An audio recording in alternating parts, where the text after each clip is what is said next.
नमस्कार दोस्तों, मैं आपका सीटेट गुरु और मैं अपने यूट्यूब चैनल पर आप सबका स्वागत करता हूं।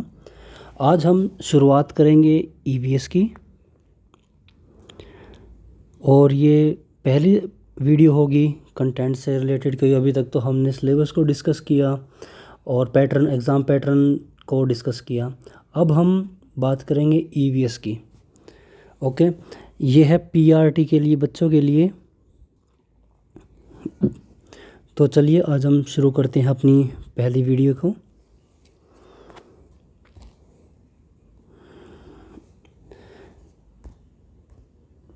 देखो बच्चों, ये मैंने पीडीएफ बनाई है और मेनली ये 1 to 7 चैप्टर को कवर करती है, 3rd क्लास की एनसीईआरटी को।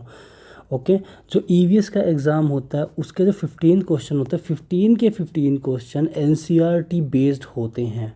ओके, कोई भी क्वेश्चन एनसीईआरटी से बाहर नहीं आता है। बस हमें पता नहीं होता है किस टाइप के क्वेश्चंस पूछे जा रहे हैं एग्ज़ाम में। हमें लगता है ये क्वेश्चन तो पता नहीं है कहाँ से क्वेश्चन आ रहे हैं। जब मैं पढ़ाऊँगा आपको लगेगा पता नहीं यार, ये क्वेश्चंस भी ऐसे भी क्वेश्चंस आते हैं, पर आप देखो एग्ज़ाम्स में यही क्वेश्चंस आए हैं।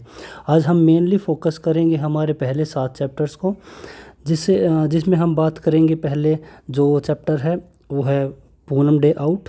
इसमें एक लड़की है, वो सोचती रहती है कि वो प्लांट्स पे चीज़ें देखती है, पॉन्ड्स में चीज़ें देखती है, उसके बाद टेरेस्ट्रियल चीज़ें देख के क्या क्या कैसी कैसी आवाज़ें करते हैं। इस चैप्टर में बेसिकली ये बताया गया है। इसके बारे में हम अब आगे चल के हम पढ़ेंगे सारा। फिर अब प्लांट फेरी, ऐसे वाटर इसके अंदर पानी के बारे सारा दे रखा है। फिर और फर्स्ट स्कूल के बारे में बताया गया। एक छोटी सी कहानी है इसके अंदर। फिर फूड से रिलेटेड चीज़ें हैं, जिसमें हर्बीवोरस, कार्निवोरस, और जो ओमनिवोरस वगैरह होते हैं, वो सारी चीज़ें बताई गई हैं। सेइंग विदाउट स्पीकिंग, इसमें बेसिकली बात की गई है डेफ लोगों के लिए कि भाई जो सुन नहीं सकते, बोल नहीं सकते, भाई वो कैसे कम्युनिकेट करते हैं, उस बारे बताया गया है। तो चलिए हम शुरू करते हैं हमारा पहला चैप्टर, पूनम डे आउट। और आपको ये पीडीएफ या तो इसके साथ लिंक डिस्क्रिप्शन में ऐड होगा, या फिर मैं टेलीग्राम चैनल अपना स्टार्ट करूँगा, न्यू बनाऊँगा, उसके अंदर मैं इसका पीडीएफ डाल के आपको नेक्स्ट वीडियो में इसका लिंक भी शेयर कर दूँगा। आप चाहो तो साथ साथ स्क्रीनशॉट ले सकते हो। और अगर आप मेरी मानो तो आप एक काम करिए, पेपर पेन लीजिए, जिससे आप नोट्स बना पाएँ, क्योंकि इसके अंदर लिखा हुआ बहुत ज़्यादा है। क्योंकि इसके अंदर उस स्टोरी को लेकर, और इसमें इंग्लिश और हिंदी दोनों लैंग्वेज में, इसलिए बच्चों को ये प्रॉब्लम आती है बेसिकली कि भाई कोई टीचर इंग्लिश में पढ़ा रहा है, या फिर सिर्फ इंग्लिश के वर्ड को हिंदी में कन्वर्ट कर रहा है। तो ये जो पीडीएफ होगी ये बायलिंगुअल होगी। आप दोनों तरीके, जो दोनों तरह के लोग हैं वो दोनों सीख सकते हैं इसके अंदर। ये पीडीएफ को देख के जो हिंदी माध्यम के लोग हैं वे भी सीख सकते हैं। जो मैं पढ़ाऊँगा वो इंग्लिश मतलब बायलिंगुअल होगा, मैं बोलूँगा हिंदी में, और ये जो इंग्लिश में है इसको भी साथ साथ में रीड करके बताऊँगा आपको।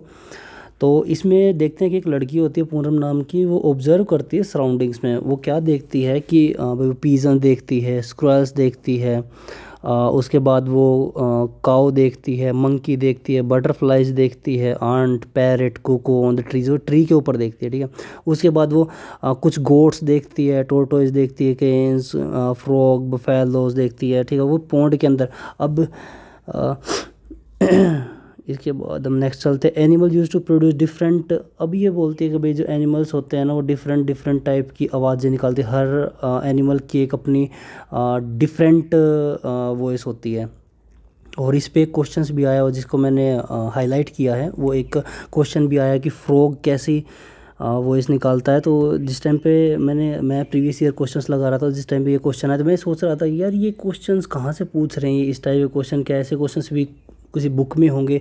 बट इन रियल में ये क्वेश्चंस एनसीईआरटी की बस जस्ट लाइन को उठा कर दिया गया था कि फ्रॉग कैसी साउंड निकालता है। तो ये यहाँ पे कुछ एनिमल्स हैं वो कैसी साउंड्स निकालते हैं। अगर साउंड्स बेस पे क्वेश्चन आता है तो मेनली इसी में से आएगा, और कोई बाहर से नहीं पूछा जाता। ठीक है, डॉग भाव भाव करता है, कैट म्याऊ करती है, लायन गौर करता है। उसके बाद फ्रॉग है, क्रॉक क्रॉक बोलता है। ठीक है, गोट है, मी भी बोलती है। उसके बाद क्रो है, काऊ काऊ, कुकू है, वो कुकू बोलते हैं। तो ये कह रहा है कि जो डिफरेंट एनिमल्स है ना, उनके चलने का तरीका भी अलग होता है, कॉल करने का तरीका भी अलग होता है, बोलने का भी तरीका होता है। कुछ उड़ सकते हैं, कुछ अपने फीट्स की मदद से चल सकते हैं, कुछ के टेल होती है, कुछ के टेल नहीं होती है। ठीक है, अब हम आगे चलते हैं। तो आगे चलते तो हमारे आता है कि कुछ उड़ पाते हैं, कुछ बोल पाते हैं, कुछ एग्जाम्पल है जो जंप करके चलते हैं, कुछ क्रॉल करके चलते हैं, कुछ फीट्स पे चलते हैं, विंग्स से उड़ते हैं, ठीक है, कुछ स्विम कर सकते हैं, कुछ तैर सकते हैं।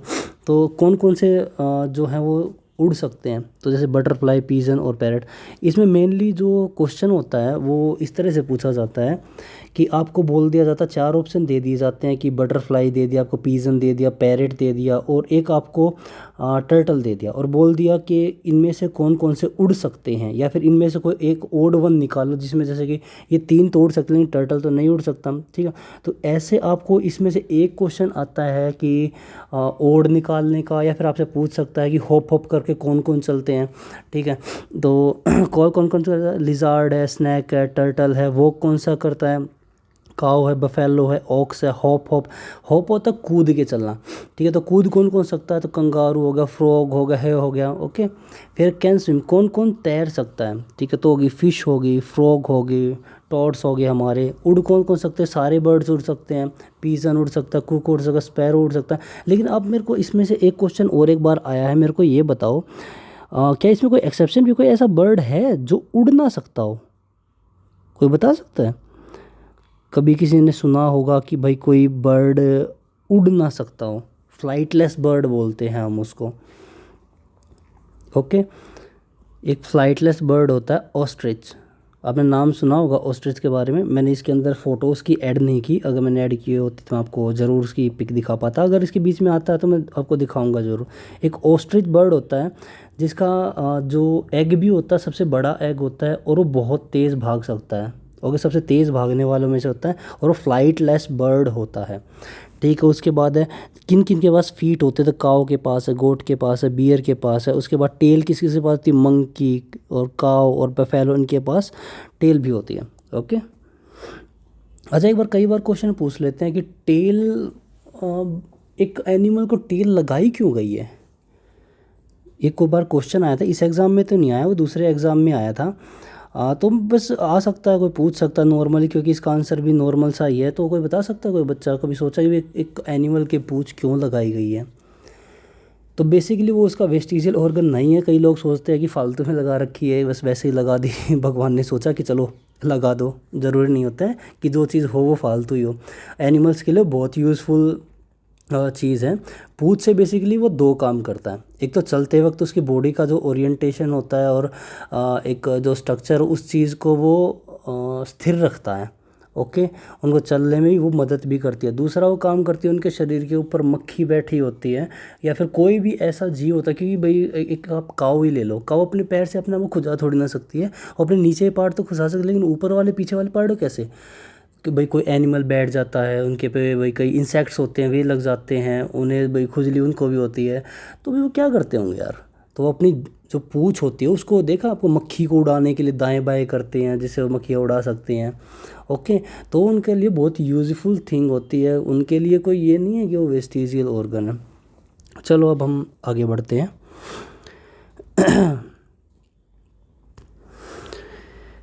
बस यही बात यहाँ लिख रखी है भाई, कुछ एनिमल्स ट्रीज़ में रहते हैं, कुछ वाटर में रहते हैं, कुछ लैंड में रहते हैं, कुछ ग्राउंड पे, कुछ फ्लाई कर सकते हैं जो स्काई में रहते हैं, कुछ हाउसेज में भी रहते हैं, जैसे जो डॉग्स होते हैं भाई, वो आजकल उनके लिए घर भी बनाने लग गए भाई, वो कहते हैं वो हाउसेज में रहते हैं भाई, ठीक है। तो इसके अकॉर्डिंग भी उसने कुछ ऑब्जर्वेशंस की, इसमें से भी बेसिकली क्वेश्चंस पूछा जाता है इस वाले में से भी, ओके। तो अब देखिए,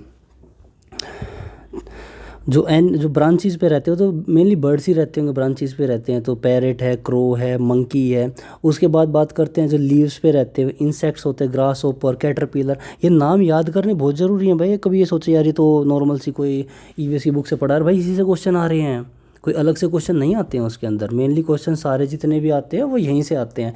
इसमें से क्वेश्चन क्या बोलेगा, वो क्वेश्चन कई बार बोलता है कि भाई आपको 4 नाम दे देगा, उसमें से बोलेगा इनमें से ट्री के ट्रंक में कौन सा रहता है, और तुम सोचते रह जाओगे ट्री के ट्रंक में कौन सा रहता है। पर सिंपल ट्री के ट्रंक में आंट्स रहती हैं, टर्माइट्स रहती हैं, स्क्विरल्स रहती हैं, और ये एक बार टेट एग्जाम में पूछा गया है। इससे बाहर मैं कह रहा हूँ एनसीईआरटी से बाहर कहीं से नहीं, तो वो हमें बस लगता है क्योंकि हमने कभी एनसीईआरटी तो पढ़ी नहीं, और पढ़ी भी है तो बस बेसिकली रिवीजन ले लिया करके ऐसे किया और पढ़ दिया, हमें लगता हमें आ गई। भाई उसकी हर एक लाइन में एक मीनिंग है, हर एक चीज़ उसको कुछ ना कुछ सिखाने के लिए है, ठीक है। बच्चों के लिए कोई एनसीईआरटी आप लोगों को लगता है कि तो स्टोरी बुक जैसी बना रखी है, पर बच्चों के लिए आसान हो सके, स्टोरी के साथ साथ वो बहुत कुछ चीज़ें सीख सकें, इसलिए वो ऐसी बनाई गई है। तो अब बात करते हैं भाई हम लीव्स पे कौन से रहते हैं, इंसेक्ट रहते हैं, कैटरपिलर रहता है, ग्रास ऊपर रहता है। उसके बाद ग्राउंड पे कौन कौन से रहते हैं, तो रैट, स्नैक और रैबिट, वो ग्राउंड में ही रहते हैं, मेनली वो ग्राउंड पे ही रहते हैं भाई। थोड़ा बहुत होल कर लेते हैं, या फिर नॉर्मली आपको है ना भाई चूहे या फिर आपको स्नैक या रैबिट आपको ग्राउंड के ऊपर ही दिखते हैं वो लोग, ठीक है। फिर अराउंड द ग्राउंड, ग्राउंड के आसपास कौन रहता है, तो आपका काऊ हो गया, डॉग हो गया, कैट हो गया। और अगर इनसाइड द वाटर की बात करें तो फिश रहती है, क्रोकोडाइल, फ्रॉग। स्काई पे हमारा भाई जो बर्ड्स हैं उन्हीं का ही कब्जा रहेगा और किसी का कब्जा नहीं हो सकता, ठीक है। और उनमें राजा है ईगल, ओके। तो ईगल, स्पैरो, क्रो जो स्काई पे रहते हैं। फिर अगर बात करें अंडरग्राउंड कौन रहता है सॉरी, तो अंडरग्राउंड कौन रहता है, तो भाई आंट रहती हैं, रैबिट रहता है, अर्थवर्म। अब रैबिट को आप बोलोगे भाई रैबिट तो ग्राउंड के ऊपर रहता है, पर वो जब रहता है ना वो ग्राउंड के अंदर ही एक छोटी सी केव बनाता है खोद के, वो उसमें रहता है, ओके। चलो हम आगे चलते हैं अब। और भैया पे साथ साथ में हिंदी भी दे रखी है, जो बच्चे प्योरली हिंदी मीडियम के, कुछ बच्चे हैं जो प्योरली हिंदी मीडियम के होते हैं, तो भाई वो लोग जो भी हम पीडीएफ डाल दूँ उस पीडीएफ को ओपन करके वो सारा हिंदी में भी पढ़ सकते हैं, ओके। ये बायलिंगुअल क्लास है। अब नेक्स्ट हमारा स्टार्ट होता है प्लांट फेरी, ठीक है। जो ये चैप्टर है ना बेसिकली प्लांट पे बेस्ड है, पूरे का पूरा प्लांट पे बेस्ड है, ओके। इसमें बोल रखा जो प्लांट्स हैं वो ऑटोट्रोपिक ऑर्गेनिजम्स होते हैं। अब आप में से कई लोगों को तो पता होगा कि ऑटोट्रोफिक होता क्या है, ओके, लेकिन कई लोगों को नहीं पता होगा कि ऑटोट्रोफिक क्या होता है। तो चलो मैं आपको बताता हूँ ऑटोट्रोफिक ऑर्गेनिजम्स किन्हें कहते हैं। हम बेसिकली ऑटोट्रोफिक प्लांट्स को कहते हैं। प्लांट्स को क्यों कहते हैं, जो भी भाई इस दुनिया में जो भी है, जो इंसान अपना फूड खुद से बनाता है, फूड खुद से बनाता है, एक सेकंड,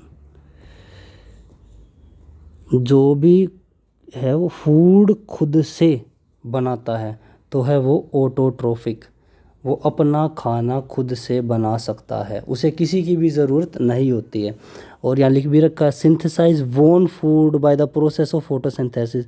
और भाई जो भी प्लांट होता है वो किस प्रोसेस से खाना बनाता है, फोटोसिंथेसिस से बनाता है।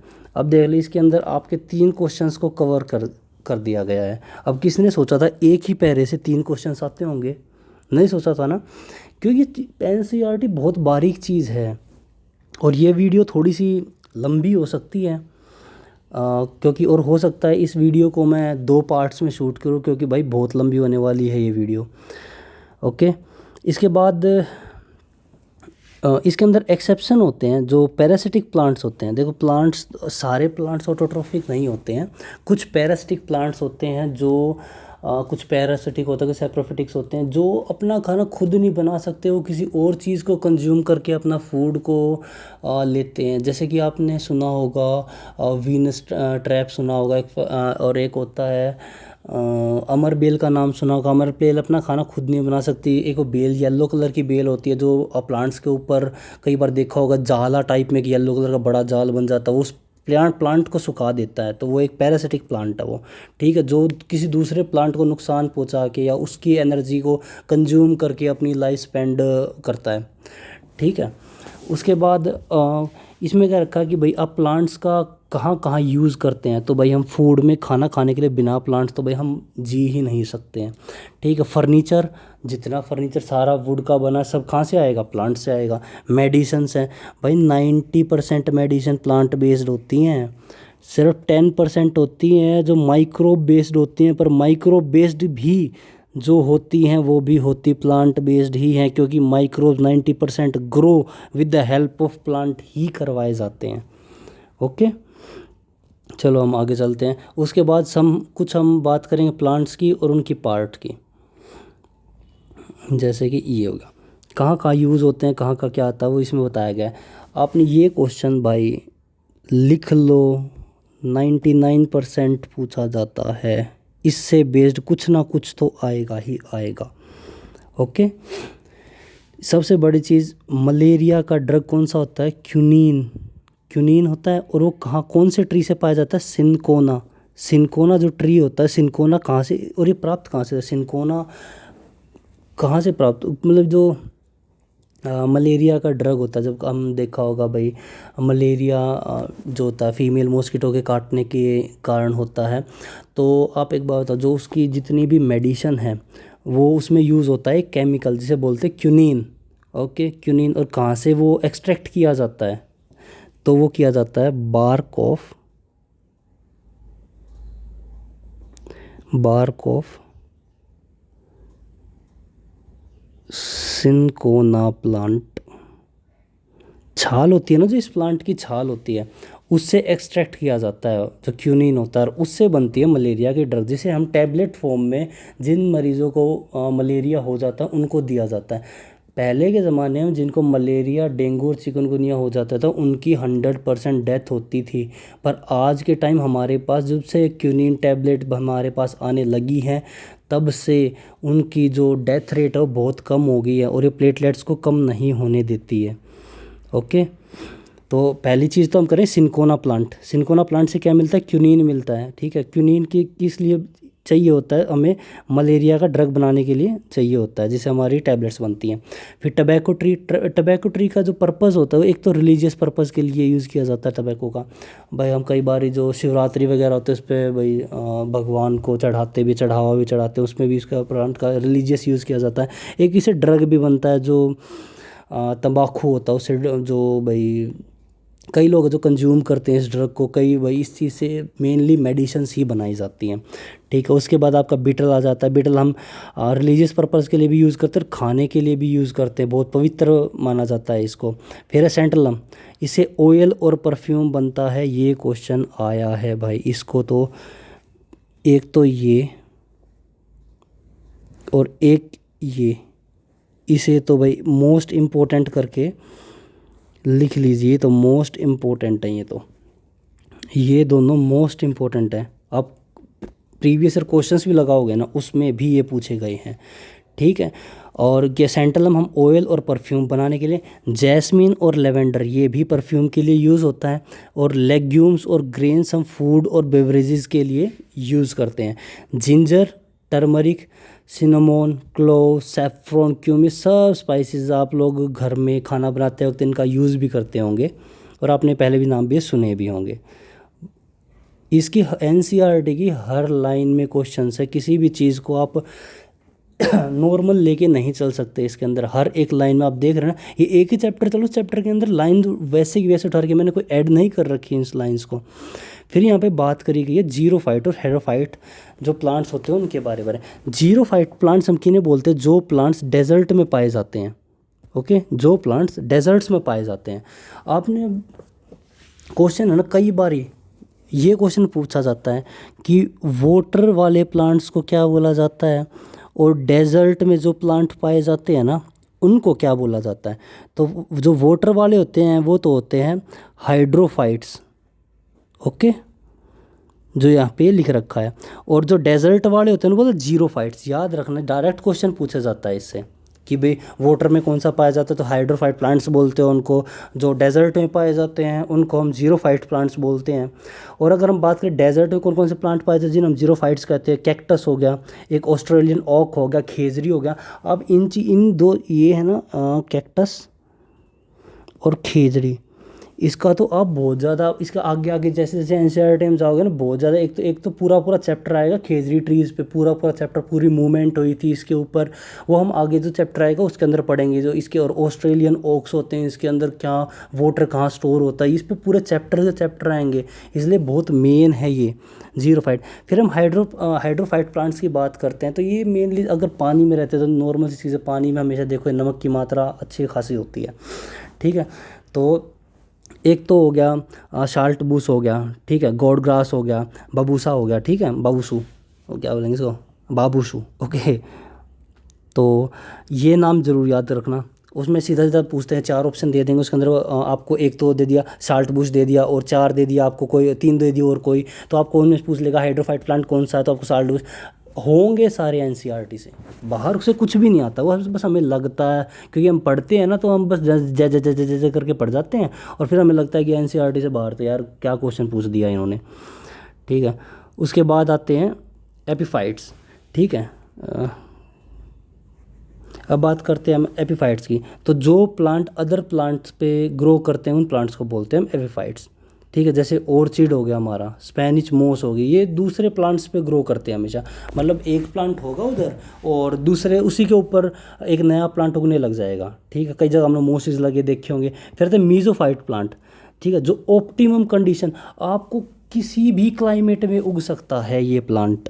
जो प्लांट किसी भी क्लाइमेट में उग सकते हों उन्हें बोलते हैं हम मीजोफाइट प्लांट्स। ओके, एक सेकंड कलर सेट कर लेते हैं, ब्लैक लेते हैं हम की बारी। ओके ठीक है, मीजोफाइट्स। अब मीजोफाइट्स इम्पोर्टेंट क्यों हो जाता है, क्योंकि इस पे भी क्वेश्चन एक यूपी टेट में भी कई बार पूछा जाता है, और जो स्टेट्स है एच टेट है उसमें भी एक क्वेश्चन इससे रिलेटेड रहता है हमेशा। ऑलवेज एक क्वेश्चन इस टाइप का आता है कि मीजोफाइट प्लांट्स कौन से होते हैं। और एक बार डेफिनेशन पूछ ली जाती है कि मीजोफाइट प्लांट कौन से होते हैं। जो मीजोफाइट प्लांट्स होते हैं वो किसी भी ऑप्टिमम कंडीशन में रह सकते हैं, जैसे नीम, ठीक है, बैनियन, पीपल। ये सिर्फ उन इलाकों में पाए जाएंगे जहाँ पर एक ऑप्टिमम टेम्परेचर हो, ऑप्टिमम क्लाइमेट हो, और हर एक इनकी सुविधा के अनुसार हो। ये हर जगह आपको नहीं मिलेगा। ये नहीं है कि आपको अमेरिका में जाओगे तो वहाँ पे पीपल ही पीपल और बैनियर और नीम्स मिलेंगे, नहीं, ज़्यादातर आपको इंडियन क्लाइमेट में पाया जाएगा। जो इनका ऑप्टिमम जो कंडीशन होती है वो इंडिया फुलफिल करता है। इंडिया में आप देखो ऑल ओवर इंडिया को कहीं ना कहीं मिल जाएगा, क्योंकि ऑप्टिमम टेम्परेचर हर जगह पे है इनके लिए। चलो हम आगे चलते हैं। हिंदी वही साथ साथ में दे रखी है, आपको पीडीएफ में डिस्क्रिप्शन में लिंक से शेयर कर दूँगा, उस लिंक से आप इसको डाउनलोड कर पाएंगे। और मेरे चैनल को प्लीज़ लाइक और शेयर और सब्सक्राइब ज़रूर कर दिया करो। आप लोगों के लिए मैं बहुत मेहनत करता हूँ यार, ये इतना आसान नहीं होता ये सारी पीपीटी स्लाइड्स वगैरह तैयार करनी। ओके, अब यहाँ पे देखना बेसिकली है नहीं ये बताया गया है कि जो ट्रीज़ या फिर जो भी प्लांट्स होते हैं बेसिकली वो 3 कैटेगरीज में डिफाइन किए गए हैं, यानी कि उनको बांटा गया, डिफरेंशिएट किए गए हैं, हर्ब, शर्ब्स एंड ट्रीज़। ठीक है, अब उसके बाद हम बात करते हैं हर्ब्स की। हर्ब्स क्या होते हैं? जो आपने देखी हो ना, जो घास होती हैं, मतलब जो बेसिकली जिनका कोई हार्ड तना नहीं होता, ट्रंक उनका हार्ड नहीं होता, पतले से होते हैं, ग्रीन होते हैं, छोटे होते हैं। ठीक है, शॉर्ट प्लांट होते हैं, ग्रीन होते हैं, डेलिकेट स्टेम का मतलब होता है हल्की फुल्की वुडी स्टेम, मतलब ब्राउन नहीं होती, हल्की फुल्की ग्रीन कलर की स्टेम होती है उनकी। ठीक है, जनरली दे फ्यू, कुछ ही ब्रांचेज होंगी, कोई नहीं कि बहुत बड़ा झाड़ होगा, नहीं, बिल्कुल थोड़ी बहुत ब्रांचेज होगी, जैसे जैसे हम ग्रासेस होती हैं हमारे, मेनली इसके अंदर ग्रासेस आती हैं। ठीक है, और जैसे टमाटो के, वीट के प्लांट हो गए, ग्रास होगी, ये सारे के सारे किसके अंदर आते हैं? हमारे हर्ब्स के अंदर। अब बात करते हैं हम शर्ब्स की। शर्ब्स होती हैं ये जो हर्ब्स हैं उनसे थोड़े से बड़े होते हैं, पर ट्रीज से छोटे होते हैं, बहुत ज़्यादा मोटा इनका तना नहीं होता है। ठीक है, मेनली ये थोड़े से टोल होते हैं हर्ब से। ठीक है, जो शर्ब्स होते हैं वो मीडियम साइज़ के प्लांट होते हैं with bushy hard stem with branches. कुछ भाई उनसे ज़्यादा ब्रांच होगी, लेकिन ट्रीज इतनी ब्रांच नहीं होंगी, फ्लेक्सिबल होंगे, फ्रजाइल नहीं होंगे भाई। ठीक है, जैसे रोज़ हो गया, लेमन हो गया, हेना हो गया, और ऑल्सो कॉमन शर्ब्स। मतलब जो आप मेनली प्लांट्स देखते हैं ना, जो लगभग 5 से लेकर 10 फीट या 15 फीट तक जाते हैं, ज़्यादा वुडी नहीं होते हैं, थोड़े पतले ही होते हैं। जैसे रोज़ का प्लांट हो गया, लेमन का प्लांट आप लोगों ने देखा हो, बहुत मतलब एक तरह की झाड़ियाँ होती हैं, जो बड़ी झाड़ियाँ होती हैं वो सारी इसके अंडर आती हैं। ठीक है, फिर बात करते हैं हम ट्रीज़ की। अब बात करते हैं हम ट्रीज़ की। जो ट्री होते हैं भाई, देखो ट्री तो सारे के सारे बिग होते हैं। कलर चेंज कर लेते हैं, एक बारी रेड लेते हैं आपकी बारी। अब जो हम बात करें ट्री की, तो ट्री भाई बिग होते हैं, टॉल होते हैं सारे सारे। इनकी जो एक हार्ड स्टेम, मोटी ताज़ी स्टेम होती है, थिक स्टेम होती है, हार्ड होती है। बड़े बड़े ट्रीज़ की आपने देखी हुई होगी, लीव्स होंगे, जो फ्रूट्स उसके ऊपर लगेंगे। ठीक है, उसके एक तो होगी सिंगल मेन स्टेम, मतलब एक जो होता है ना, वो तो पूरा मोटा तना होता है जो। ठीक है, ये पूरा मोटा तो तना होएगा इसका। ठीक है। सम ट्रीज ब्रांचलेस, कुछ ट्रीज इनमें से ऐसे हो जो ब्रांचलेस होते हैं, जिन पर ब्रांच ही नहीं होती है, बस सीधा सीधा ऊपर जाके पूरा ट्री बनता है। जैसे कि हमारा कोकोनट का होता है। कोकोनट का ट्री आप लोगों ने देखा होगा। अरे कोकोनट का ट्री नहीं देखा क्या? देखो बिल्कुल बस एक ब्रांच ये है, इसके और कोई ब्रांच नहीं है। इसके सीधे इसमें से लीव्स ही बाहर निकलने लगती हैं। देखा होगा आप लोगों ने, सीधा इसके सीधा जो होती है भाई। देखो ड्राइंग मेरी बहुत बुरी है सो मेरी ड्राइंग पे मत जाना। ठीक है। उसके बाद only have main stem bear leaves. जो लीव्स होती है ना, मेन स्टेम पे बियर करती है। फ्लावर्स होते हैं, फ्रूट्स होते हैं। ठीक है। इसके जैसे बैनियन ट्री हो गया, मैंगो ट्री हो गया, मतलब जितने भी ट्री होते हैं सारे इसी के अंदर आते हैं। ओके, माफ़ करना भाई, जुकाम हो रखा पूरा तरह से।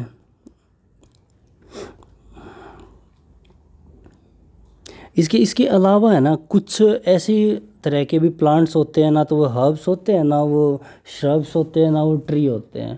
ठीक है, आप लोगों ने देखा भी होगा।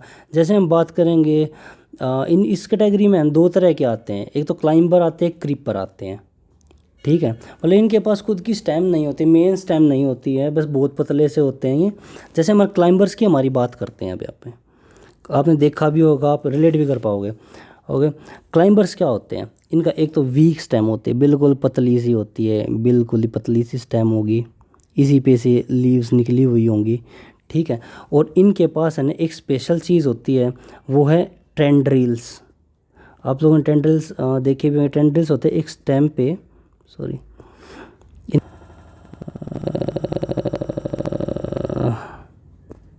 ठीक है, ये तो पतली सी इनकी स्टेम होगी, और इसकी के अंदर निकले होते हैं टेंड्रिल्स। ऐसे ऐसे करके इनके एक स्ट्रक्चर होता है, मॉडिफाइड स्ट्रक्चर होता है। ये किसी भी चीज़ में इन चीज़ों पे, जैसे यहाँ पे कोई तार है या फिर कोई आपने देखी होगी बेल होती है, तोरी की बेल होती है, हम थोड़ा सा धागा बांध देते हैं, उसी पे वो चढ़ जाती है, छत तक चढ़ा लो, वो इन्हीं की हेल्प से चढ़ पाती हैं। ठीक है, तो ये होते हैं टेंड्रिल्स। वीक स्टेम होती है, support to grow and carry weight, मतलब ये पूरे वेट को सह भी सकती हैं। ठीक है, और ये क्लाइंब करती है, चढ़ती हैं अपने वेट के साथ साथ।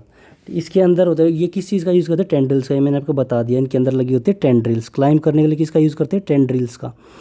ठीक है, इसका एग्जाम्पल आपका पी प्लांट है, मनी प्लांट है। देखो ये ऐसे प्लांट्स होते हैं जिनको आप थोड़ा सा एक रस्सी दे दो, वो क्लाइंब कर जाएगा। आपको इससे थोड़ा सा याद रखना है, जो ट्री क्लाइंब कर सकते हैं हम, जिन पे हमने ये 90% बेल होती हैं, इनके पास कोई भी मेन स्टेम नहीं होती, एक वीक सी, बहुत वीक स्टेम होती है इनकी। ठीक है, इसके आगे चलते हैं अब हम। हिंदी वाले भाई हिंदी में पढ़ सकते हैं। फिर आते कुछ क्रीपर्स होते हैं जो नीचे नीचे रेंगते हैं। ठीक है, मतलब कि जो जैसे वाटरमेलन की बेल देखिए खेत में, जो वाटरमेलन होता है, तरबूज होती है, उसकी बेल नीचे बस पड़ी होती है वो बेल। ठीक है, जो क्रीपर्स वे होते हैं जो एक तो क्रीप यानी ग्राउंड पे रेंगते हैं। ठीक है, रेंगने का मतलब वो पड़े रहते हैं। और जो इनकी स्टेम होती है ना, वो बहुत पतली होती है, फ्लेक्सिबल होती है, उसको कितना ही मोड़ तोड़ लो उसको कुछ नहीं होएगा। ठीक है, वो खड़ी नहीं, एक तो इरेक्ट नहीं हो सकती वो। ठीक है, बहुत ज़्यादा हाइट तक ऊपर नहीं जा सकती, क्योंकि भाई तरबूज इतने बड़े बड़े उस पर कैसे लटके रहेंगे भाई, वो तो उसको ही तोड़ लाएगा तरबूज, उनको इतना भारी वेट हो जाता है। तो ये क्रीपर्स होते हैं ज़मीन पे बिखरे रहते हैं। आपने पंपकिन देखा होगा, वाटरमेलन की बेल देखी होंगे जो नीचे ही गिरी रहती है। ठीक है, अब चलते हैं, हम आगे चलते हैं। अब अगला चैप्टर हमारा स्टार्ट हो गया है, वाटर और वाटर। ओके, ये स्टोरी है ना मेनली बेस्ड है वाटर रिसोर्सेज के ऊपर, और हमने जो यूज़ करते हैं, कहाँ से पानी आया है हमारे पास, कहाँ कहाँ से पानी आता है, हम क्या किस किस एक्टिविटी में पानी का यूज़ करते हैं, वो सब इसमें ही आता है। तो इसका वाटर और वाटर इस चैप्टर का नाम है। इसके लिए हम पिंक कलर यूज़ करते हैं। ओके, ठीक है, जो स्टोरी है वो बेस्ड ऑन है वाटर रिसोर्सेज और यूज़ पे। कहाँ कहाँ से हमें पानी मिलता है? तो पानी हमें मिलता है लेक से, वेल से, ट्यूबवेल से, पॉन्ड से, हैंडपम्प से, रिवर से, वाटरफॉल से, stream, tap, tank, hot spring से। इन हर जगह से हमें पानी मिलता है। उसके बाद हम बात करते हैं नंबर्स ऑफ एक्टिविटी, हम क्या क्या मतलब पानी से करते हैं। हम खाना बनाना है तो भाई पानी बहुत ज़रूरी है, बिना पानी तो मेरे ख्याल से कोई खाना बनता नहीं है। चपाती बनाने के लिए पहले तो आटा के अंदर पानी मिलाना पड़ेगा ना। ठीक है, बर्तन धोने हैं या फिर नहाना है, या फिर हमें कोई भी चीज़ वॉश करनी है, क्लॉथ को भाई कोई भी आप क्रॉप कोई क्रॉप उगानी भी है तो भी हमें पानी की चीज़ चाहिए, जिसमें बोल रखा है इरीगेशन यानी कि पानी लगाना। अगर भाई पानी नहीं लगाओगे तो क्रॉप ही नहीं आएगी। या फिर हम कूलेंट, जीप हम गाड़ी चलाते हैं उसके अंदर हम कूलेंट डालते हैं, पानी भी डालते हैं, एज अ कूलेंट भी यूज़ करते हैं ताकि भाई गाड़ी गर्म ना हो सके, ठीक है। और अब यहाँ पे एक और लिखा गया हॉट स्प्रिंग के बारे, ठीक है। तो इंडिया में बहुत कम जगह है जहाँ पे हॉट स्प्रिंग्स है। हमने बाहर देशों में तो बहुत सारी जगहें हैं, अगर वर्ल्ड की बात की जाए तो बहुत सारी जगह है जहाँ पे हॉट स्प्रिंग्स पाए जाते हैं। पर बेसिकली इन इंडिया और हरियाणा की बात करते हैं तो हरियाणा के अंदर एक हॉट स्प्रिंग है सूरज कुंड, ठीक है। उसमें गर्म पानी पाया जाता है उसके अंदर, मतलब नेचुरल वार्म वाटर पाया जाता है। ओके, चलो आगे चलते हैं हम। आई नो ये वीडियो थोड़ी सी लेंथी है पर क्या करें भाई, मेहनत करके बनाई भी है। ओके, अब हम यहाँ पे इसमें इस स्लाइड में हम बात करेंगे रिवर और सिटीज़ के बारे में। इसमें से भाई एक क्वेश्चन पक्का आता है भाई, ठीक है। कई बार सीटेट ने ये क्वेश्चन पूछा है, कई बार सीटेट ने ये क्वेश्चन नहीं पूछा है, कभी कभी वो पूछना भूल जाती है। तो इसीलिए कहता हूँ अगर आप एक रिवर का नाम अगर पढ़ के चले जाते, क्योंकि जब भी एक क्वेश्चन आया था उसके अंदर जो मेनली पूछा गया था वो चेनाब के बारे में पूछा गया था कि वो कहाँ से जाती, तो हिमाचल और पंजाब उसमें ऑप्शन में थे, तो हिमाचल पंजाब पे करेक्ट निशान लगाना था। पर लोग अब क्या करते हैं, सिर्फ पिछले वाले क्वेश्चन देखे और बस चेनाब का बता के बंद कर देते हो। ये और नदियों के बारे में क्या पूछे नहीं क्या सीटेट, इनके बारे में भी तो पूछेगा, ठीक है। चलो अब बात करते हैं हम यमुना कहाँ दिल्ली और यूपी में पाई जाती है भाई। यमुना पाई जाती है, मतलब ये नहीं है कि वो कुछ, मतलब जो मेनली इसका जो एरिया है जहाँ पे फैली हुई है यमुना वो दिल्ली और यूपी में फैली हुई है, इसके बाद ये ख़त्म हो जाती है भाई। गंगा है वो यूपी और बिहार, ठीक है, याद रखना। गोदावरी है महाराष्ट्र में, सतलुज है पंजाब में, चेनाब है हिमाचल और पंजाब में, सरस्वती है राजस्थान और हरियाणा में, ठीक है। महानदी है उड़ीसा में, ब्रह्मपुत्र है असम में, कृष्णा है आंध्र प्रदेश में और महाराष्ट्र में, ठीक है। इसके बाद आती है नर्मदा है मध्य प्रदेश में, कोसी है बिहार में। और ये नदी भी भाई, नर्मदा नदी भी भाई पूछी गई थी एक बारी, 2 बार ये क्वेश्चन आ चुका है सीटेट के अंदर। एक बार तो नर्मदा पूछा गया था और एक बारी चेनाब पूछी गई है। ओके, ये बार टाइप ऑफ वाटर। अब सोच रहे हो यार टाइप ऑफ वाटर का क्या मतलब हुआ, है ना। क्या आप लोगों को लग रहा होगा टाइप ऑफ वाटर पता नहीं क्या पूछ लिया। तो वो ये बताना चाह रहा है कि पानी कितने, जैसे पौंड से, टैप वाटर से, कैसा कैसा है, समुद्र से, इस बारे में ही बताया गया है, ठीक है। अब पहली बात हो रही है यहाँ पे टैप वाटर के बारे में। टैप वाटर का आपको पता ही है, इस पर हम ज़्यादा टाइम वेस्ट नहीं करेंगे। टैप वाटर का यूज़ हम गार्डनिंग में करते हैं, कुकिंग में करते हैं और इसका वाइडली यूज़ हम पानी पीने के लिए करते हैं, ठीक है। उसके बाद हम बात करें मिनरल वाटर। मिनरल वाटर होता है जो बिल्कुल साफ़ सुथरा पानी होता है, हमारे घरों में पाया जाता है, जिसमें रिच अमाउंट में मिनरल, कैल्शियम, मैग्नीशियम, मैग्नीज पाया जाता है, जो हम बेसिकली हम पीने के लिए यूज़ करते हैं। मिनरल वाटर पीने के लिए यूज़ करते हैं, पानी जो हम पीने का यूज़ करते हैं। फिर है वेल वाटर। वेल वाटर जो कुआं, जो अंडरग्राउंड वाटर का हम यूज़ करते हैं। जैसे टैप वाटर का हम बेसिकली, टैप वाटर कहाँ से आता है, टैप वाटर आता है जो हमारी जो पर्वतों पे जितनी भी आइस कैप बनी हुई है ना, जितनी भी आइस कैप या बर्फ़ जमी हुई है पिघलती है, नदियों के द्वारा आता है। वो पानी हम रिजर्वियर्स में पानी को सेव करते हैं, वहाँ से हम सप्लाई करते हैं, वो हमारा टैप वाटर आता है। फिर वेल वाटर। वेल वाटर हम जो गाँव में कुआँ खोदते हैं, शहरों में तो इतने देखने के लिए नहीं मिलते, लेकिन गाँव में तो भाई हर जगह पे कुएँ देखने को मिलते हैं। वो हम गांव की तो पूरी जो जीवन शैली है वो पूरी डिपेंड ही कुओं पे करती है, ठीक है। जो हम जितना भी पानी होता है जो हम ग्राउंड वाटर से निकालते हैं, एक चौड़ा सा गड्ढा हम कम से कम 50 से 100 मीटर फुट तक हम गहरा गड्ढा खोदते हैं, उसमें से पानी निकालते हैं। तो गाँवों में तो प्राइमरी सोर्स होता है वाटर का ये, ठीक है। उसके बाद है प्योरीफाइड वाटर। प्योरीफाइड वाटर जो हम घर में पानी पीने के लिए यूज़ करते हैं, जिसे जैसे हम जो एक तो टैप वाटर से डायरेक्ट पानी डाला और वो पी लिया, वो तो क्या टैप वाटर हो गया। मिनरल वाटर हुआ जो हमारी नदियों से आ रहे थे, या फिर जिसमें भरपूर मात्रा में मिनरल्स प्रेजेंट होते हैं, जैसे खनिज प्रेजेंट होते हैं, जो हमारी साफ़ सुथरी नदियाँ हैं, हिमाचल के आसपास देखो ना, कहीं नहीं तो सीधा पानी कप में डाल के पी जाओ, कोई दिक्कत नहीं है। फिर प्योरीफाइड वाटर वो होते हैं, या तो बड़े बड़े ट्रीटमेंट प्लांट्स होते हैं जो पानी को साफ़ करते हैं। जैसे कई नदियाँ हैं जिसके अंदर भाई आजकल क्या होता है, आप फरीदाबाद या फिर दिल्ली के आसपास की नदियाँ देखोगे ना, पोल्यूटेड नदियाँ होंगी। क्यों भाई? क्योंकि यहाँ के आसपास की फैक्ट्रीज़ होती हैं, वो अपना जितना भी गंदा पानी, जो गंदे जितने भी सब्सटेंस है, केमिकल वेस्ट है, वो उसके अंदर अपना डाल देते हैं। उससे क्या होता है, पानी प्रदूषित हो जाता है। तो फिर वो जो जितने भी जो पानी होता है वो ट्रीटमेंट प्लांट में जाता है, और ट्रीटमेंट प्लांट में वाटर ट्रीट किया जाता है और फिर हमारे घरों में सप्लाई किया जाता है। उसे बोलते हैं प्योरीफाइड वाटर। या फिर हम घर में जो पानी आता है आरओ से प्योरीफाई करते हैं, हम उस पानी को पीते हैं। ठीक है, इसका मेन काम होता है, प्योरीफाई का मेन काम ये होता है कि जो बैक्टीरिया को किल कर दे, ठीक है, कंटामिनेंट्स को कम कर दे, और डिजोल्व सॉलिड जितने भी हों वो उसको अलग कर दे पानी से। ठीक है, तो वो होगा आपका प्योरीफाइंग वाटर। फिर है डिस्टिल्ड वाटर। भाई डिस्टिल्ड वाटर ये पीने लायक पानी नहीं होता। कई लोगों को लगता है कि एक बार ये क्वेश्चन भी आया हुआ था, मेरा दोस्त ही पागल इसका आंसर जो प्योरीफाई वाटर वो होना चाहिए तो डिस्टिल वाटर का लगाया। डिस्टिल वाटर लोगों को लगता है ये डिस्टिल्ड लिख रखा है, तो बहुत अच्छा वर्ड होगा। भाई डिस्टिल्ड का मतलब होता है कोरा पानी। मतलब ना तो उसके अंदर कोई मिनरल होगा, ना कोई विटामिन होगा, कुछ भी नहीं है। डिस्टिल वाटर जो प्रोसेस यूज़ की जाती है ना, वो डिस्टिलाइजेशन यूज़ की जाती है, डिस्टिलाइजेशन। ठीक है, डिस्टिलाइजेशन का यूज़ किया जाता है वाटर को। बिल्कुल ये प्योरेस्ट फॉर्म ऑफ वाटर है। इसके अंदर अगर ये पानी कुछ थोड़े दिन, हफ्ता 2 हफ्ता ही पी लो, तो आपकी बॉडी में इतने गंदे प्रभाव आएंगे।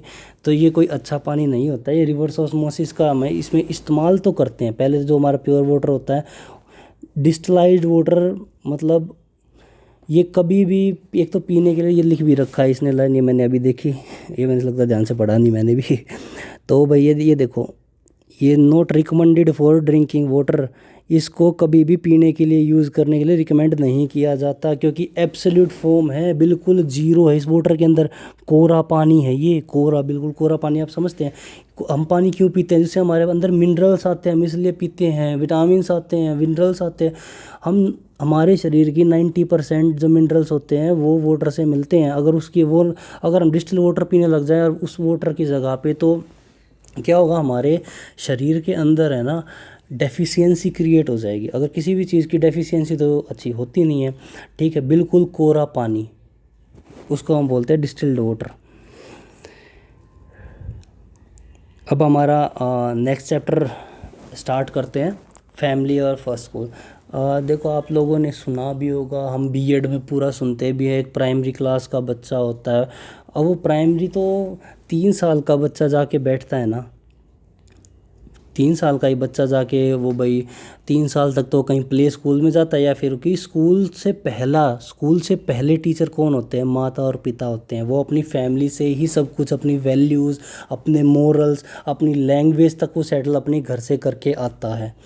ठीक है, तो हमारी और सोसाइटी से करता थोड़ा बहुत, क्योंकि उसको बच्चे को स्कूल तो जाने के बाद चीज़ें रटवाई और पढ़ाई, जो ज्ञान वहाँ दिया जाता है और जो पहले से अर्जित करके आया होता है ज्ञान, वो होता है उसके माता पिता से, उसकी फैमिली से।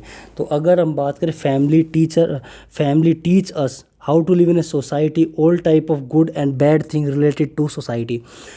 जो हमारा परिवार होता है, हमारी फैमिली होती है, वो हमें सिखाती है सोसाइटी में कैसे रहा जाता है, जिसे हम बोलते हैं मोरल और एडिकेट्स। ओके, वो हमारी फैमिली से आते हैं। फिर उसके बाद बात करते हैं कि सोसाइटी में क्या चीज़ सही है, क्या चीज़ गलत है, वो हमारी जितनी भी चीज़ें होती हैं वो हमारी फैमिली ही बताती है। यहाँ पे बात की गई है बेसिकली 2 तरह की फैमिलीज़ की, जॉइंट फैमिली की और न्यूक्लियर फैमिली की। आपने सुना होगा, एक तो जॉइंट फैमिली होती है जो परिवार इकट्ठा रहते हैं, और एक होते हैं जो न्यूक्लियर फैमिली होते हैं जिसके अंदर सिर्फ माता होते हैं, पिता होता है और बच्चे होते हैं, 3 ही होते हैं। इनकी फैमिली के कुछ एडवांटेज होते हैं, कुछ डिसएडवांटेजेस होते हैं। हम सबसे पहले बात करेंगे यहाँ पे, ये मेन है भाई, इसमें से भी एक बारी क्वेश्चन आया हुआ है। देखो मैं साथ साथ में क्वेश्चन आप लोगों को करवाते हुए चलूँगा।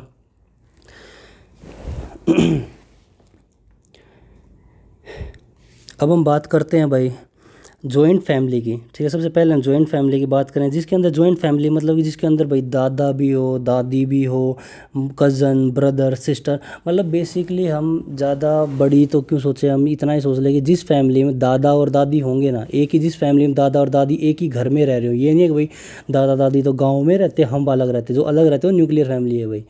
ठीक है, जॉइंट फैमिली वो होती है जिसमें ग्रैंड पेरेंट्स भी साथ में रहते हों। ठीक है, मेनली जिसमें 3 पीढ़ियाँ एक साथ रहती हों, ग्रैंड पेरेंट्स जैसे दादा दादी, मम्मा मम्मी और बच्चे, 3 पीढ़ियाँ एक साथ एक ही घर में रह रही हों, इसे बोलते हैं हम जॉइंट फैमिली। इसमें है ना एडवांटेज की अगर हम बात करते हैं तो सबसे ज़्यादा एडवांटेज होता है भाई, एक तो फेस्टिवल टुगेदर्स बना सकते हैं, सपोर्ट मिलता है। अगर आप न्यूक्लियर फैमिलीज़ की बात करो, 90% लोग डिप्रेशन के शिकार हैं भाई इस चीज़ में, क्योंकि यार उनको सपोर्ट नहीं मिल पा रहा, अकेले सारा काम करने की वो ट्राई करते रहते हैं, फेस्टिवल इन्जॉय इतना नहीं कर पाते भाई जितने भाई कि पूरा परिवार एक दिन एक घर में इकट्ठा होता है, चाचा ताऊ दोस्त भाई बहन सब लोग आते हैं यार। तो उसके बाद एक तो म्यूचुअल अंडरस्टैंडिंग, वो जो लोग जो जॉइंट फैमिली में रहे हुए होते हैं ना, वो कहीं उनके अंदर म्यूचुअल अंडरस्टैंडिंग इस लेवल पे क्रिएट हुई हुई होती है, वो किसी भी माहौल में एडजस्ट कर सकते हैं, और चिल्ड्रंस के लिए बेस्ट माना गया है। क्योंकि अगर जैसे मम्मी पापा अगर जॉब पे गए हुए होते हैं तो दादा दादी बच्चों को संभाल पाते हैं। क्या होता है कि हम न्यूक्लियर फैमिलीज़ में क्या होता है, वो मम्मी होता है पापा होता है बच्चे होते हैं, मम्मी या पापा अपने जॉब पे गए हैं, बच्चा घर पे अकेला है, वो उसको या फिर तो पापा काम करते होंगे, मम्मी काम करती है, दोनों काम करते हैं, लेकिन बच्चे पे इतना ध्यान नहीं दिया जा सकता। तो इस चीज़ में जो बच्चों पे ध्यान दिया जाता है वो बेस्ट फॉर चिल्ड्रन माना गया है भाई। ये क्वेश्चन सीडीपी में भी एक बार, तो ये क्वेश्चन सीटेट में 2 बार पूछ लिया, एक बार तो सीडीपी में पूछ लिया और एक बार ही ईवीएस में पूछ लिया। तो भाई ये है मोस्ट इम्पोर्टेंट क्वेश्चन जो आपका ये है कि भाई बच्चे के लिए बेस्ट किस टाइप की फैमिली होती है, तो वो होती है भाई जॉइंट फैमिली सबसे बेस्ट है बच्चों के लिए। बात कर रहा हूँ बच्चों के लिए, क्योंकि इसके देखो भाई कुछ डिसएडवांटेजेस भी होते हैं। ठीक है, एक तो बच्चे में फैमिली डिसिप्लिन बढ़ता है, सोल ऑफ यूनिटी एकता की भावना आती है, लेकिन 2 चीज़ें होती हैं जो इसमें, एक तो मिसबिहेवियर विद पार्टनर। कई बार क्या होता है कि भाई बहुत बड़ा परिवार होने के कारण छोटी छोटी बातों पे बड़ी लड़ाइयाँ हो जाती हैं। एक्सप्लॉइटेशन ऑफ मेंबर, भाई अगर घर में सिर्फ 3 ही बंदे हैं तो लोग कई बार कोई ऐसा काम हो जाए जिससे उसको बेइज्जती महसूस होए, एक तो सिर्फ उसको खुद में बेइज्जती महसूस होकर रह जाए, एक पूरे परिवार के सामने बेइज्जती महसूस होए, तो एक्सप्लॉइटेशन ऑफ मेंबर, तो भाई उसको थोड़ा सा ये फील होने लगता है कि यार सब मेरे पे हंस रहे हैं, तो थोड़ा सा ये एडवांटेज नहीं होती है। एक फंड वैल्यू, जैसे फैमिली मेम्बर, एक तो जॉइंट फैमिली में चाचा भी रह रहा है, चाची भी रह रही है भाई, और पापा मम्मी चाचा ताऊ ये सब रह रहे हैं। जैसे भाई ताऊ ज़्यादा कमा रहा है, चाचा कम कमा रहा है, फादर है वो मिनिमम जो नॉर्मल है दोनों के बीच का वो कमा रहा है, पर जब जो पैसे डिवाइड होते हैं वो इक्वल होते हैं। तो इसमें जो ज़्यादा कमाता है उसको तो थोड़ा भाई उसको ये फील होता है भाई मेरे पैसे इन पे ज़्यादा लग रहे हैं। तो फिर अगर बात करें फंड्स और वैल्यू की, तो थोड़ा सा ये लगता है कॉन्सेप्ट थोड़ा सा, क्योंकि भाई कई बार वो सोचता है कि मेरा भाई कम कमाता है, चलो घर का खर्चा मैं चला, तो सारा जो बड़ा भाई होता है घर में उसके ऊपर ही सारी जिम्मेवारियाँ आ जाती हैं। तो थोड़ा सा ये डिसएडवांटेज भी है इस चीज़ की। ठीक है, वो उसको बोझ मानते हैं, बिग बर्डन मानते हैं उस चीज़ को। अब बात करते हैं न्यूक्लियर फैमिलीज़ की। तो न्यूक्लियर फैमिली में भाई सिर्फ एक हस्बैंड होगी, वाइफ होगा और एक बच्चा होगा, वो बच्चा अनमैरिड होगा। ठीक है, ये याद रखना कि भाई जो न्यूक्लियर फैमिली होता है वो बच्चा अनमैरिड होगा। अगर बच्चा मैरिड हो गया तो न्यूक्लियर फैमिली हो जाए, क्योंकि उसके अंदर उसकी वाइफ भी आ जाएगी और कहीं ना कहीं उसका बच्चा भी आ जाएगा, एक और बेबी आ गया तो इसका मतलब पेरेंट्स ग्रैंड पेरेंट्स एक ही घर में रह रहे हैं। अनमैरिड बच्चा हो, जो बच्चा अनमैरिड और मम्मी पापा रह रहे हो, इसकी एडवांटेज ये होती है इस जो इस टाइप की फैमिलीज़ होती हैं उसमें प्राइवेसी रहती है। ओके, कि भाई उनके बीच ये नहीं होता कि भाई पूरा परिवार 10-12 लोग हमें देख रहे हैं, उनकी प्राइवेसी रहती है, 2 लोगों के बीच की बातें रहती है। फाइनेंशियल हमेशा स्टेबिलिटी रहती है, हमेशा फाइनेंशियल स्टेबल रहेंगे वे लोग। ठीक है, फ्रीडम महसूस करते हैं, इजी टू मूवमेंट के लिए इजी होता है, मिनिमम स्ट्रेस बहुत कम होता है। लेकिन इस टाइम पे है ना जो एक दो डिसएडवांटेजेस भी आते हैं, तो लोनलीनेस का शिकार हो जाते हैं। जैसे मैं बता रहा था वो लोग लोनलीनेस का शिकार होने के बाद उनको सपोर्ट इतना नहीं मिल पाता है, लोनलीनेस फील करते हैं, अकेला महसूस करते हैं, अलगाव महसूस करते हैं लोगों से। तो ये थोड़ा सा इसका डिसएडवांटेज भी है। Lack of feeling of sympathy, और कोई भाई डिसिप्लिन नहीं होता बच्चों के अंदर, सिंपथी की भाव नहीं होते हैं, इनसिक्योरिटी रहती है चिल्ड्रंस के, मम्मी पापा भी जॉब पे चले गए, बच्चा भाई पीछे से आया, भाई बच्चा खा रहा है क्या कर रहा है, खा रहा है नहीं खा रहा है, इनसिक्योरिटी फील होती है। ठीक है, अब इंपॉर्टेंस ऑफ फैमिली, भाई फैमिली की इंपॉर्टेंस ही क्या है। ठीक है, अगर फैमिली ना होना तो सपोर्ट और सिक्योरिटी ख़त्म, फीलिंग और लव की फीलिंग सीखता है बच्चा फैमिली से है। प्रोटेक्शन फॉर एक्सटर्नल इन्फ्लुएंस, क्या होता है एक बच्चा है, बच्चे को एक्सटर्नल चीज़ें जो गलत चीज़ें बैड हैबिट सिखाने वाला कोई इंसान है उससे बचाता कौन है, फैमिली हमेशा उसे प्रोटेक्ट करती है। तो फैमिली का तो सबसे ज़्यादा प्रभाव पड़ता है किसी भी एक बच्चे पे।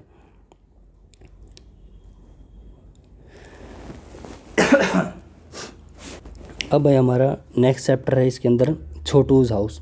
ठीक है। ये एक बेसिकली है ना, ये एक स्टोरी एक हाउसेस के बारे में, कि छोटू का हाउस है ना, वो एक वो पाइप के अंदर घर बना के रहता है। ठीक है, तो छोटू का हाउस उसका मेनली उसके ऊपर है। तो ये स्टोरी है। उसके अंदर एक जो नेम है बॉय का, उसका नाम छोटू है। और वो एज पाइप, पाइप का मतलब ये मत सोचना छोटी सी पाइप के अंदर घर बना रखा, नहीं भाई। वो जो अपने रोड के किराने किराने कह रहा रोड के किनारे आप लोगों ने कई बार ही देखा होगा कि बड़े बड़े मोटे मोटे पाइप होते हैं, जो वाटर पाइप्स बोलते हैं, जो सड़क के नीचे दबाए जाते हैं, जो बड़े बड़े होते हैं। भाई कई गरीब बच्चे होते हैं, कई गरीब परिवार होते हैं, जो खाली पड़ी हुई पाइप्स होती हैं उनमें भी अपना घर बना लेते हैं। तो एक ऐसा ही एक बच्चा है जिसका नाम है छोटू, जिसने एक पाइप के अंदर अपना घर बनाया, और उसकी ये स्टोरी है। तो उसने क्या किया है, जो Chhotu divide the pipe and its surround area as, इसने एक पार्ट तो स्लीप एरिया, ये भाई एक सेकेंड उसने है ना पाइप को है ना अलग अलग एरिया बना लिया। एक एरिया का तो उसने बना लिया है स्लीप के लिए, सोने का हिस्सा। एक कुक के लिए यानी किचन बना लिया एक को। ठीक है। एक ड्राई क्लोथ्स को रखने की जगह, मतलब कपड़े सुखाने का एक भाग बना लिया है कि भाई वहाँ पे वो कपड़े सुखा सकेगा। ठीक है। एक पानी को इकट्ठा करने की जगह बना ली, एक भंडार बना लिया उसने पानी के लिए, वो वहाँ पे पानी इकट्ठा करेगा। ये पार्ट फॉर गेस्ट। एक उसने छोटा सा हिस्सा उसके अंदर भाई एक गेस्ट के लिए भी बनाया है। ठीक है। और ज़्यादातर जो वो टाइम है ना, वो स्पेंड कहाँ करता है, गेस्ट वाले रूम में करता है। ये एक क्वेश्चन, एक बारी क्वेश्चन आया था कि जो छोटू नाम का एक कैरेक्टर है, वो मोस्ट ऑफ द टाइम कहाँ पे रहता है, तो वो जो अपने गेस्ट के पार्ट जो गेस्ट के लिए बनाया है ना, उसमें ही वो पड़ा रहता है सारा दिन, जो गेस्ट के लिए टाइम बनाया है। ठीक है। और भाई उसने क्या किया है, जो छोटू था ना, उस इसमें एक कैरेक्टर और है, उसका नाम है मोनू। छोटू ने मोनू को भी इनवाइट किया है कि भाई तू मेरे घर पे रहने के लिए आ जा। ठीक है। Chhotu use to get bored so Sonu can play and talk with him as a Monu has no place to live Mon can. तो भाई ये कह रहा है कि वो भाई अकेला उस पाइप में रह के अपने घर में, मतलब अपने घर में रह के बोर हो गया, तो उसने अपने के साथ खेलने और बात करने के लिए मोनू को बुला लिया है। ठीक है। और वो मोनू के पास कोई घर है नहीं, और मोनू ताकि आ सके। पर ऐसी लाइफ है ना जहाँ पे वो रह रहा है, तो उन्हें कुछ प्रॉब्लम्स ही फेस करने पड़े, कुछ अनवांटेड गेस्ट जिन्हें बोल रहे हैं, अनइनवाइटेड मतलब जिन्हें बुलाते नहीं लेकिन फिर भी आ जाते हैं। ठीक है। अनइनवाइटेड गेस्ट, इस पे क्वेश्चन भाई ऐसे बनता है कि कई बार क्वेश्चन आता है कि भाई हमारे घर में अनवांटेड जो गेस्ट होते हैं वो कौन कौन होते हैं, हमारे घरों में अनवांटेड गेस्ट कौन कौन। तो कॉकरोचेस हम कभी भी इनवाइट थोड़ी ना करते हैं भाई, वो तो अपने आप ही आ जाते हैं। उनको ना भी बोलोगे ना, रोकने की ट्राई करोगे तब भी आ जाएंगे। स्पाइडर है, मकड़ी देख लो, और जो रैट है, बग्स हैं, बीटल है, क्रिकेट है। ठीक है। जैसे, और इसमें जो मेन अनवांटेड गेस्ट है उसको तो लिखा ही नहीं गया, जिससे तो हम इतना परेशान, जिसका हम कुछ नहीं कर सकते, वो है मॉस्किटो। उसको तो मॉस्किटो होगी, हाउस फ्लाई होगी, वो भी आ गई भाई इसके अंदर। तो बट अगर एनसीईआरटी ने इसमें सिर्फ इतना शो किया cockroach, spider, rat, bug, beetle और क्रिकेट, तो आपको अगर क्वेश्चन पूछा जाए कि unwanted guest in your house, तो आप इसका आंसर दे सकते हैं कॉकरोच। उसमें 4 ऑप्शन होंगे, हो सकते हैं अब ये कई बार ही देते हैं 3-3 के सेट बना के, जैसे ए में लिख दिया कॉकरोच, स्पाइडर, रैट, बी में लिख दिया बग, बीटल और डॉग। ठीक है। मतलब ध्यान से देखना, 2 देख के राइट आंसर मत लगा देना, तीनों के तीनों पढ़ना कि लिख क्या रखा है तीनों के तीनों में। चलो अब आगे बढ़ते हैं। ये क्वेश्चन भाई, ये क्वेश्चन एक बार पूछा गया है 2020 में, ईवीएस के पार्ट में ये क्वेश्चन पूछा गया है कि हाउस और होम में क्या डिफरेंस है। और पता है मेरा दोस्त ने भी मेरे साथ ही दिया था एग्ज़ाम, वो एनसीईआरटी नहीं पढ़ता था, वो सिर्फ पिछले साल क्वेश्चंस पढ़ के गया था, और वो मेरे से आगे पूछता भाई ये होम और हाउस का ये क्या क्वेश्चन ही गलत दे रखा। भाई वो क्वेश्चन गलत नहीं दे रखा, वो एनसीईआरटी में ये लाइन लिख रखी है ऑलरेडी। ठीक है। एनसीईआरटी, मैं कह रहा हूँ सीटेट एनसीईआरटी से कभी भी बाहर कोई क्वेश्चन नहीं पूछती है। वो पागल आगे मेरे से बोलता है भाई ये बता कि यार ये हाउस और होम में क्या डिफरेंस होता है, दोनों एक ही तो चीज़ है। कभी कोई उसको हाउस बोलता है, कोई होम बोल देता है। तो क्वेश्चन सीटेट निकलता, मैं तो आरटीआई लगाऊंगा, 1000 रुपये वेस्ट करूँगा इस चीज़ के ऊपर। फिर मैंने उसे बताया कि भाई तो एक काम कर, 3rd के एनसीईआरटी में एक चैप्टर है छोटू वाला, उस वाले को तो ओपन करके देख, उसकी ना लास्ट लाइन तेरे को एक चीज़ दिखाई देगी, डिफरेंट बिटवीन हाउस और होम। ओके। होम वो होता है जहाँ पर हम रहते हैं, पर हाउस हम उसे बनाते हैं अपने इमोशंस, अपनी वैल्यूज़ देके। जो हम इमोशनली अपने घर से अटैच होते हैं ना, कि हम जो कई सालों से घर में रह रहे और एकदम से हमें अपना घर छोड़ के कहीं और जाना पड़े तो हमारा कहीं मन नहीं लगता, उसका कारण यही है। जो हाउस है ना वो रेफ़र करी जाती है फिज़िकल बिल्डिंग के लिए, ठीक है, लेकिन जो होम होता है ना उसे हम अपनी इमोशनल वैल्यूज़ से बनाते हैं। हाउस सिर्फ एक वो बिल्डिंग है, जो एक पूरी जो बिल्डिंग आपने देखी है ना, एक भाई जो भी आपका 1 फ्लोर 2 फ्लोर जो भी घर है, वो जो बिल्डिंग है वो हाउस है, ठीक है। आप कभी भी है ना इंग्लिश में आप क्वेश्चंस लगाओ या कहीं भी लिखा हुआ देखोगे ना, आप ये लिखा मिलेगा बिल्ट अ हाउस, ओके, कभी भी बिल्ट ए होम, क्योंकि होम बनाया नहीं जा सकता भाई, वो आपकी इमोशन और वैल्यूज़ से बनता है। होम आपकी इमोशनल वैल्यूज़ से बनता है, हाउस एक बिल्डिंग है, ओके। मैं पहले थोड़ा सा, मैं जब बोल रहा था मैं थोड़ा सा कंफ्यूज होके मैंने इसमें थोड़ा सा ऐसे उल्टा बोल दिया था शायद से, बट जो हाउस है, अब ध्यान से सुनना, मैं इसको करेक्ट कर देता हूँ। देखो, होम और हाउस, हाउस एक बिल्डिंग है, सिर्फ जो ढांचा है, जो स्ट्रक्चर है ना, जो स्ट्रक्चर है ना वो है हाउस। लेकिन होम हम बनाते हैं, हमारी इमोशनल जो अटैचमेंट होती है ना वो होम से जुड़ी होती है। हमारी इमोशनल और हमारी वैल्यूज़ जो हम सीखते हैं, वो जो जो एक पूरी बिल्डिंग, उसमें रहने वाले लोग, उनकी इमोशनल वैल्यूज़ सबको इकट्ठा कर दिया जाए तो होम बनता है। हाउस सिर्फ उस बिल्डिंग को बोलते हैं, ओके।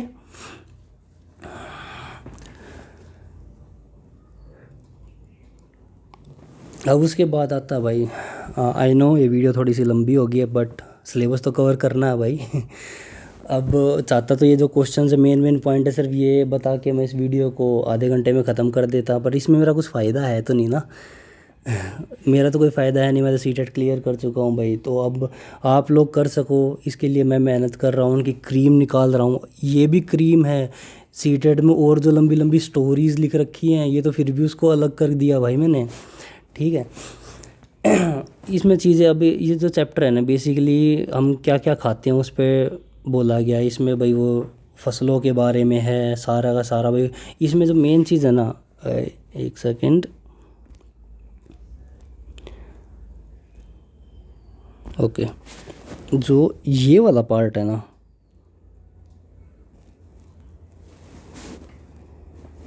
ये सारा ही इम्पोर्टेंट है भाई।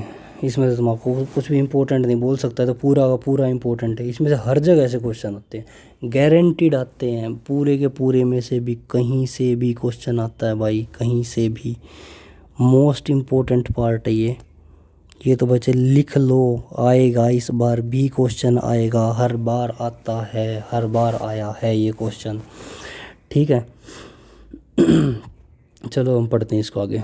देखो, राइस, मेनली राइस कहाँ कहाँ पाया जाता है, तो देखो हिमाचल में, बिहार में, बंगाल में, आंध्र प्रदेश में, केरल में। और वीट कहाँ पाया जाता है इसका तो आप स्क्रीनशॉट ले लो।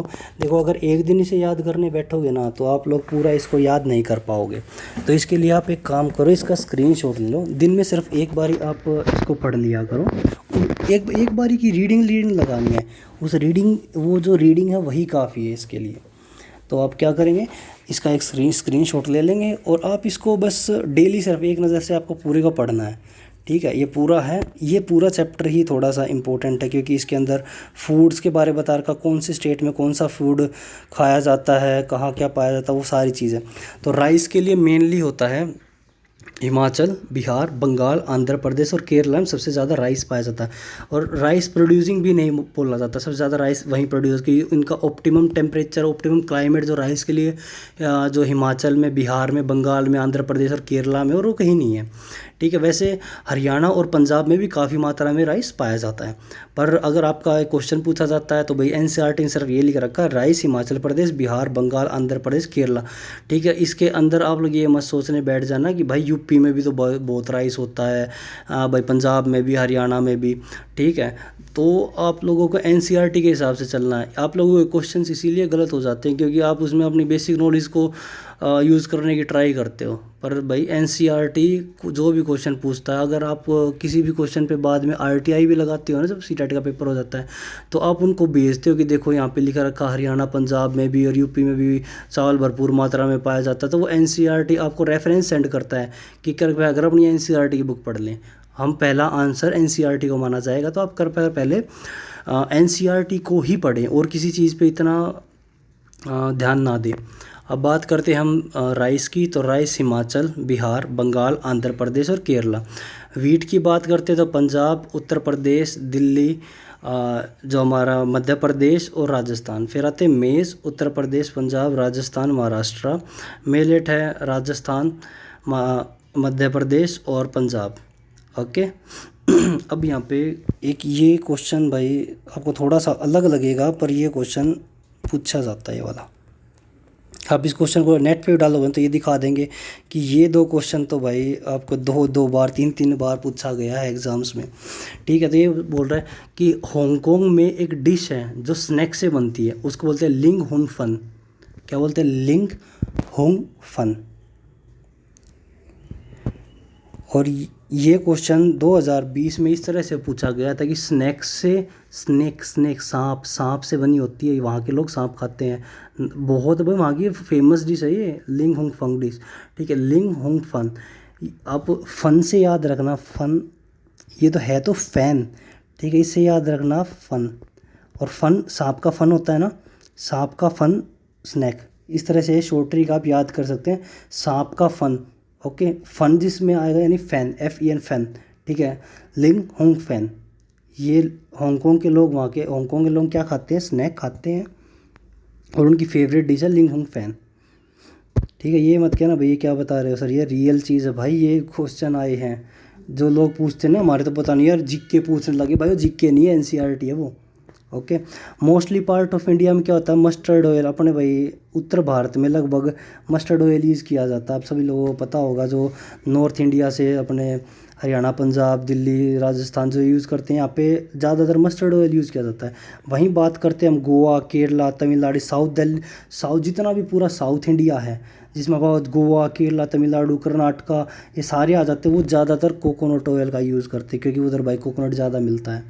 ठीक है, फिर एक केरल में कोकोनट्स, इन केरला कोकोनट और tapioca is use as a food. वहाँ पे कोकोनट की चटनी और टेपियोका भी एक तरह का वहाँ पे एक खाना या फिर एक चटनी बोल सकते हो भाई, ये वहाँ ज़्यादा खाया। याद रखना, केरल की टेपियोका, कोकोनट, टेपियोका में लास्ट में आता है ओका यानी कोको मतलब कोकोनट का केरला में। ठीक है, वो ट्रिक है भाई, याद करने की, उससे कोई लेना देना नहीं है भाई। कोई सोचे कि ये टैपियोका ओका से कोका क्यों, भाई देखो ये मैंने याद करने का एक तरीका बताया आपको जस्ट। अब सेइंग, ये आपका लास्ट चैप्टर है, शायद से लास्ट चैप्टर आ जाता है आपका, सेइंग विदाउट स्पीकिंग।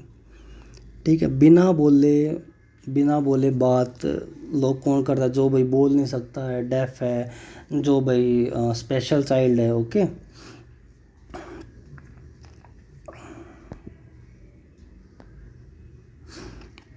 अच्छा, हमने शीशा देखा होगा, जो दर्पण बोलते हैं, मिरर बोलते हैं, उसके सामने आपने देखा होगा, उस पर आप अपने फेस के अलग अलग भाव देख सकते हैं। अब अपने जब हंसते हैं, वो आगे बातें सारी लिखी हुई हैं इसके अंदर कि भाई आप लोग हंसते हैं तब क्या करते हैं, और भाई कैसा फेस बनता है, कैसे इमोशन। आप लोगों ने कई बार देखा होगा कि इमोशंस कई बार है ना, बोलने की ज़रूरत नहीं होती है, आपकी आंखें कह देती हैं, आपका चेहरा बता देता है कि आपका मूड कैसा है। ठीक है, जैसे कि आप गुस्सा होते हो, तो आप अगर नॉर्मल इंसान की तरह गुस्सा होकर बैठे भी हो ना, आप किसी को अपनी बात बता भी नहीं रहे, तो भी आपके साइड में बैठा इंसान बता सकता है कि ये आदमी नाराज़ है, गुस्सा है। इसके फेशियल एक्सप्रेशन या फिर उसके हाथों से या फिर उसके हाव भाव से हम पता लगा सकते हैं कि भाई उसका बिहेवियर कैसा है, इमोशनल कैसा है, वो इमोशन क्या है। तो इस चैप्टर में बेसिकली है we express our words and feeling without, बिना हम अपने एक्सप्रेशन और जो फीलिंग्स हैं उनको बता सकते हैं बिना एक भी वर्ड बोले। सॉरी भाई। ठीक है, अब आगे चलते हैं हम इसमें। This chapter help us understand a person expression himself and don't want talk when he is unable to talk. मतलब कई जो लोग होते हैं वो अनएबल, वो बोल नहीं सकते हैं, लेकिन कई बार ज़रूरी नहीं होता है किसी का बोलना, बिना बोले भी हम पता लगा सकते हैं कि वो कैसे उसके इमोशंस हैं, कैसे वो बोल रहा है, क्या बोल रहा है, कैसा जो अगर भाई हम देखें कई बार हम गुस्सा होते हैं तो हमारा फेस बिल्कुल एक अलग एक्सप्रेशन शो करता है, ठीक है। उसके बाद है इसमें बोलेगा हाउ डेफ कम्युनिकेट। डेफ अब बहरे होते हैं, बहरे का जिन जो कानों से सुन नहीं सकते हैं, ठीक है, तो वो उन्हें बोलते हैं हम डेफ, ठीक है। ये क्वेश्चन भी एक बार आया है कि जो कानों से सुन नहीं सकते उन्हें हम क्या बोलते हैं ना, डेफ बोलते हैं। उसमें है ना 2 ऑप्शन दे रखे थे, डेफ और ड्वार्फ, ठीक है। ड्वार्फ, डेफ और ड्वार्फ, इसके अंदर लोगों को यही नहीं पता था डेफ और ड्वार्फ क्या था। ड्वार्फ होते हैं जो छोटे होते हैं, बोने जिन्हें कहते हैं, और डेफ होते हैं जो बहरे होते हैं, ठीक है। तो जो डेफ होते हैं, जो बहरे होते हैं, वो लोग कैसे कम्युनिकेट करते हैं, वो मेनली है ना, एक तो लिप रीडिंग करते हैं। जब आप बोल रहे हो तो वो आपको देख के बता, मतलब वो आप जो बोल रहे हो तो आपके लिप्स हिल रहे हैं, वो लिप्स की मूवमेंट कोई कैच करके वो बता सकते हैं आप क्या बोल रहे हो।